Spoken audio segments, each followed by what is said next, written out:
Hey traders, welcome back to my channel. In this video, I will be reviewing my NVIDIA trade that I took on 15th of July 2021 right at the open using the opening range breakdown strategy, making $1,700 on this trade. This strategy is not as easy as shorting anything that breaks out the opening range. That's why in this video, I will give you guys my detailed breakdown why I took this trade, my strategy behind this trade, the overall bigger picture of NVIDIA and the news catalyst behind it. At the end of the video, I will do a brief overview of my other trades for the day, overall ending the day $1,700 in the green. So hopefully you guys can take a thing or two from this video that will help you with your trading journey. Let's look at the bigger picture of NVIDIA and why I decided to short NVIDIA here, and we have to go back 2 months. What happened before the stock split news that was released on 21st of May? NVIDIA was making this channel. I was already eyeing for a swing opportunity on NVIDIA. It officially broke out of this channel on 20th of May. That was a Thursday. Then what happened the next day on 21st of May? NVIDIA announces 4-for-1 stock split, shares jump 2.6%, and this was on May 21st, which is again a good news for the stock NVIDIA. What happened? We could see the reaction of this news. That was on 21st of May, this red candle. It looks like a red candle, but it gapped up in the pre-market, but it still closed above the previous close that was on Thursday, which is a good sign. 21st of May was a Friday. The following Monday, that was 24th of May, it broke yesterday's high and had a pretty good green candle, keeping in mind that NVIDIA also had to release earnings on 26th of May. NVIDIA beat the earnings. We can see that the surprise was 11.31%, but as a company, and I'm also a big fan of computers, I'm not a gamer, but I'm a big fan of computers. I like electronics. So I know that NVIDIA as a company, they are doing really good. Because of cryptocurrencies, the graphic cards are out of stock, but that doesn't matter because the company is selling more than they can produce. It's a good sign for the company. They had good earnings and they consolidated for 2 days after earnings. After the consolidation, once it broke the high of this consolidation, it made a new all-time high. This was the previous all-time high. Broke the all-time high with good green candle and good volume. You can look at this volume as well. It's very high. It broke all-time high, made a quick flag pattern, another move up, made a quick flag pattern again, another move up, quick flag pattern again, another move up. It kept making flag patterns and moving up for the past 2 months, which is a crazy move on NVIDIA. The bottom was around 570, 580 and the top was $835. That means that it's an increase of 30 to 40% on the market cap of NVIDIA. This is the bigger picture of NVIDIA, why it moved from $580 to $835 in the past 2 months, but it found the top around $835. On 15th of July, keep in mind that we only have 2 or 3 market open days before the actual stock split. That is on 20th of July, the coming Tuesday. And this is a trade from 15th of July. That was a Thursday. So we only have 2 more market open days. That is Friday and Monday. On Tuesday, the stock splits. Let's now discuss the reasons for me shorting NVIDIA on 15th of July. Many swing traders who missed the initial move up, they must have entered here, and they put their trailing stop losses, right? If you enter here and you're catching the big move up, you will put your trailing stop loss at maybe $800. Many traders who miss the initial move up, they will enter at the break of $800 level, expecting NVIDIA to go to $1,000 because who is stopping NVIDIA? It moved from $600 to $835. So it can even go to $1,000. Who is stopping it? So many traders, they will put their stop loss at $800 level. That's a good psychological and a critical level. That's how I think about the stock, what other traders are thinking and where they will put their stop losses and their open and close orders. But what happened on 14th of July, that was the day before I took this trade right at the open. NVIDIA broke the $800 level with good volume. It went from 800 to 790. The low of the day on 14th of July was 790.11. So it officially closed under that $800 level with a big red candle. I was able to catch that move from $803 to $795 on 14th of July, but I won't be discussing that trade in this video. This video is about 15th of July and why I took this trade on 15th of July. Now let's jump on to the levels. My first reason was a psychological and emotional reason that many traders will have their stop loss at $800 level. So we could see a further continuation move towards the downside. The second reason is that if we draw our levels, this is the level I can see, that is the 775, the previous resistance, and that can act as a support. After that level, the clean level I can see is around 789, 790. This is the level. So I was thinking that if it breaks 790 level, the next critical level below us is around 775. That gives me $15 move in my favor. If I'm shorting it, I can short at 790 and my profit target will be 775, catching $15 move on NVIDIA. And if you're trading options, you're going to make big amount of money on that trade. The third reason for me taking this trade is because of the volume profile. We will focus on the volume profile that is right here on the right hand side of the chart. Let's zoom in on NVIDIA and focus on the past 2 weeks. I will widen this a bit and let's focus on what is happening since the start of June. So that is around 4 weeks.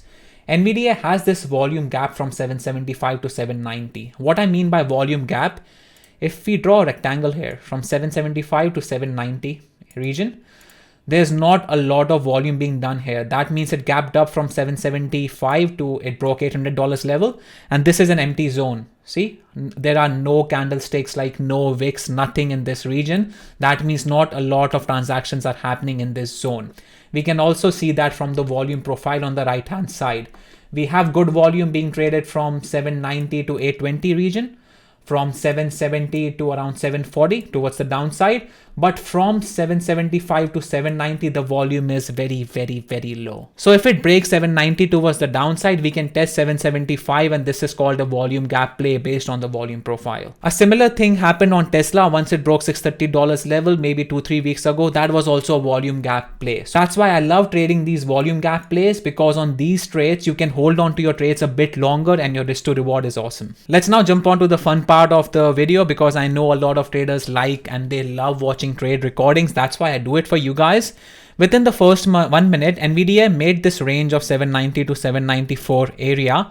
When it was breaking 791, my play was to enter before the break of 790 so that I can anticipate the break of 790. I kind of expected NVIDIA to not to give any pullbacks once it breaks 790 level, because 789 is the pre-market low. I was expecting that if 790 breaks, it won't be stopping at 789 and the next level we have is like 775.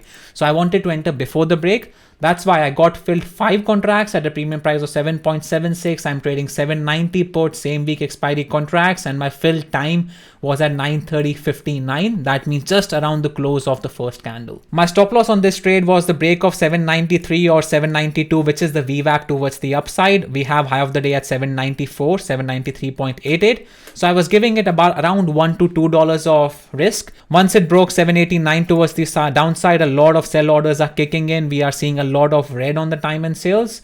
I had some issues placing my order, but I was thinking of taking a few of my contracts out right here because my premiums jumped from 7.76 to 9.66. That is around 30% jump on the premiums. After taking 2 of my contracts out, that's why I always take partial at the first push down, because then it consolidated for a while and my premiums came down to 8.3, 8.40. If I wouldn't have taken my partial here, I would have exited my whole position. I know me, I'm a bit impatient. That is the reason. If I take a partial, that trade gives me a lot more confidence to hold on to my winners a bit longer, because I know that if the premiums come back to my entry point, I will exit the position. Overall, this trade will be a green trade because I have already taken my partial. At the break of 785, I was looking at a lot of green on the time and sales. Just to be safe, I covered another contract at a premium price of 11.06, which is insane. It was just a matter of holding my trade now because I am clearly in the money. This trade won't go negative on me for sure, but I saw a lot of green again at the break of 781, and I was expecting a bit of a pullback before the break of 780. That's why I took another contract out at a premium price of 13.02. This means that I took 5 contracts. I have taken 4 contracts out. I'm still holding one of my contract, and if I catch a good move like this, the stop loss of my last contract will be the break of 9 EMA on the 1 minute chart towards the upside. After around 10 minutes of my last partial, NVIDIA broke the 9 EMA towards the upside. It closed above $780 level. That's why I just covered my last position at a premium price of 12.66, overall making $1,700 on this trade in 17 minutes, which is crazy. After my first trade on NVIDIA, I took 3 trades on Apple and all of them were losers. Personally, I hate trading Apple and I hate trading stocks like Microsoft as well. I don't think so. My personality is to trade those stocks. They are very slow for me. Usually you have to enter on the pullbacks. They don't give a good moves and the premiums drop a lot on the pullbacks. I hate trading Apple and Microsoft personally, but Apple was about to break $150. That is a very critical level. Apple broke all-time high previously. 150 is the new all-time high of Apple. I tried to catch the break 3 times, and in total I lost $535 on 3 trades on Apple, which is insane. I could have called it off, but I was liking Apple. I was liking it a lot for the break of $150. But as a trader, I don't know how to trade Apple. Every time I trade Apple, I lose money on Apple, but I still decided to take it. But I had a trailing profit target. If I'm green for the day, I was green $1,700 for the day. I asked this question to myself: would I be okay ending the day with $1,000 green? If the answer is yes, I'm allowed to take more trades. But if the answer is no, I will just call it off. These are my 3 trades on Apple. I'm embarrassed to show these trades. I'm very, very proud of my NVIDIA trade. That was one of my best trades for the month. But Apple trades, this is just an embarrassment for me. But I just want to be transparent here, because it's not about making money on every single trade. You have to control your losers. I entered Apple once it made this new 1-minute high here, and I got faked out. As soon as it made new 1-minute high, I entered, and then I exited at the break of 9 EMA towards the downside. I only had 10 contracts. Apple contracts are pretty cheap. I wasn't increasing my size on this trade, losing around $150 on my first trade.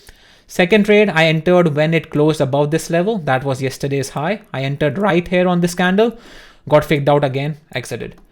Third time, once I was like, okay, it's definitely holding this level now. It made a new 1-minute high, entered again. I was a bit patient this time. I was like, okay, it can retest the 9 EMA and go back up. I covered my loss again here.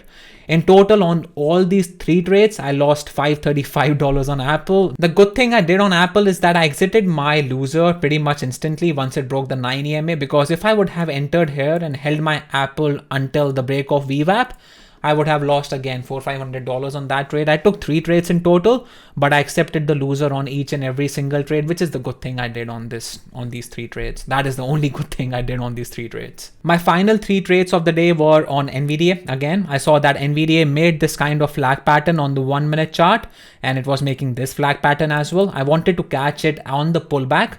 I entered 5 contracts on the pullback, not increasing my size here. My stop loss is the break of 9 EMA towards the upside. So very, very tight stop loss on this trade. Trying to break that level. When I saw this green candle, I exited on this green candle, pretty much break even on this trade. Then my next trade on NVIDIA was the break of this flag. I entered at the break of the flag. Once I saw this green candle again at the low of the day, this was the low of the day back then. I was like, okay, buyers are stepping up again on the low of the day. I exited my position with $100 profit on this trade. This is my last trade on NVIDIA and last trade for the day, my 7th trade for the day. So I kind of had a feeling that I'm a bit over trading at this point. I'm green for the day. But what happened on this trade, this was a bit tempting trade because the overall market decided to sell off. SPY and QQQ were also selling off and NVIDIA was around the low of the day. That's why I sized up on this trade. I took 10 contracts instead of 5, risking around $400-500 on this trade. I would have still ended the day green, so I accepted the loss and my stop loss was the break of 9 EMA towards the upside. After my entry, within the next 2 minutes, we saw a dump on NVIDIA with the market direction. SPY and QQQ were also pushing down around the same time. That's why I sized up on this trade. I took 5 contracts out at 7.07. Then it was having difficulty breaking 774.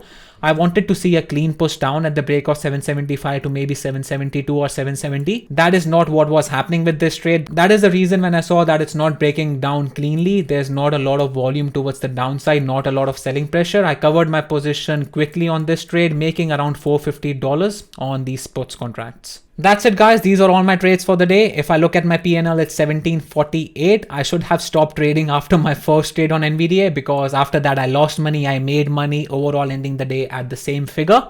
I lost $535 on my 3 trades on Apple. Then I made $564 on my last 3 trades on NVIDIA. Overall, it was still a good day. If it wasn't for Apple, I think I traded NVIDIA pretty nicely. Even my last 3 trades on NVIDIA were really, really good. So I'm proud of my trading on this day. The only review is that if I'm trading Apple, I should have entered on the pullback and not try to catch the break of all-time high or the high of the day. Because on Apple, if you enter on the pullback, the risk to reward makes sense. But if you're trading stocks like NVIDIA and Tesla, even if you enter after the break, you can catch a good move down. But I would prefer to enter on the pullback moving forward on stocks like Apple. That's it guys, hopefully you liked this video because we discussed about volume profile and 9 EMA and the opening range breakdown and everything like that in this video, so full of education. If you like this video, give this video a thumbs up and subscribe to my channel because I will be posting at least 2 new videos every single week, trading videos. If you don't follow me on Instagram, make sure that you follow me there. The link will be in the description box below because I post a lot of good trading content on Instagram as well. If you have any questions for me, post a comment down below. I will get back to you as soon as I can, and I will see you in the next video. Thank you for watching.